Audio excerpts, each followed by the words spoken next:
বন্ধু বান্ধৱীসকল, হুইলপুল কোম্পানীৰ ছাৰ্ভিচিং চেণ্টাৰবিলাকৰ কাণ্ড শুনক, কেনেদৰে মানুহক লুটপাট কৰিব বিচাৰে। আমাৰ ফ্ৰিজটো বেয়া হ'ল, আমি কাষ্টমাৰ কেয়াৰৰ লগত কণ্টেক্ট কৰিলোঁ, তেওঁলোকে এজন মেকানিক পঠালে।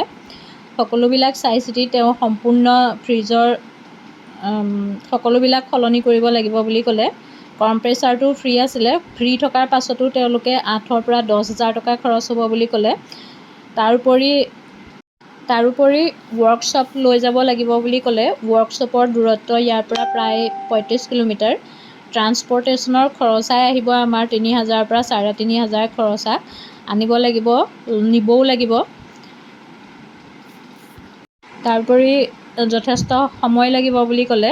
তাৰপিছত আমি ভাবি চিন্তি লোকেল মেকানিকৰ লগত কণ্টেক্ট কৰিলোঁ আৰু তেওঁ চাই চিতি কম্প্ৰেচাৰ লগাই পেলাইও প্ৰায় 7,000 টকাত তেওঁ ঠিক কৰি থৈ গ'ল। বেছি সময় নালাগিলে, প্ৰায় 1 ঘণ্টা সময়ৰ ভিতৰত সকলো কাম সমাধা কৰি তেওঁ গুচি গ'ল। মই কথাটো কোৱাৰ কাৰণটো হৈছে